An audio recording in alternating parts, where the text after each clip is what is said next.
பெருந்தலைவர் கு. காமராஜரின் வாழ்க்கையை பற்றிய சில சுவாரஸ்யமான தகவல்கள் இங்கே. ஒரு தலைவரின் எளிமை. காமராஜர் தனது எளிமைக்கு பெயர் பெற்றவர்.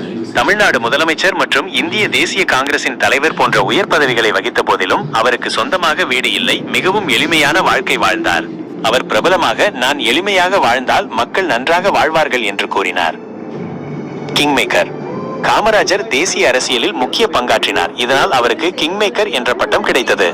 ஜவஹர்லால் நேருவின் மறைவுக்கு பிறகு முதலில் லால் பகதூர் சாஸ்திரியையும் பின்னர் இந்திரா காந்தியையும் பிரதமராக்குவதில் அவர் முக்கிய பங்காற்றினார். அவர் எப்போதும் காங்கிரஸ் கட்சி மற்றும் நாட்டின் ஸ்திரத்தன்மை மற்றும் ஒற்றுமைக்கு முன்னுரிமை அளித்தார். கல்வி புரட்சியின் சிற்பி. கல்வித்துறையில் காமராஜரின் மிக முக்கியமான பங்களிப்புகளில் ஒன்று.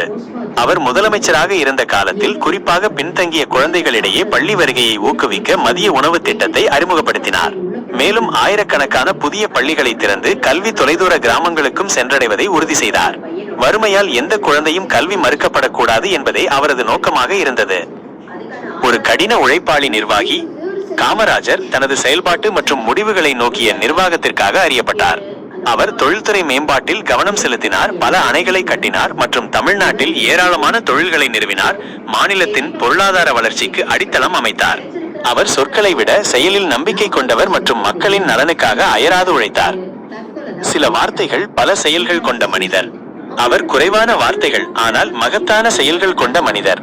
காமராஜர் இனிமையான பேச்சுகளுக்கு பெயர் பெற்றவர் அல்ல, ஆனால் அவரது முடிவுகளும் கொள்கைகளும் மில்லியன் கணக்கான மக்களின் வாழ்க்கையில் ஆழமான தாக்கத்தை ஏற்படுத்தின. அவர் பேசுவதை விட அதிகம் கேட்டார். பொது மக்களிடமிருந்து நுண்ணறிவு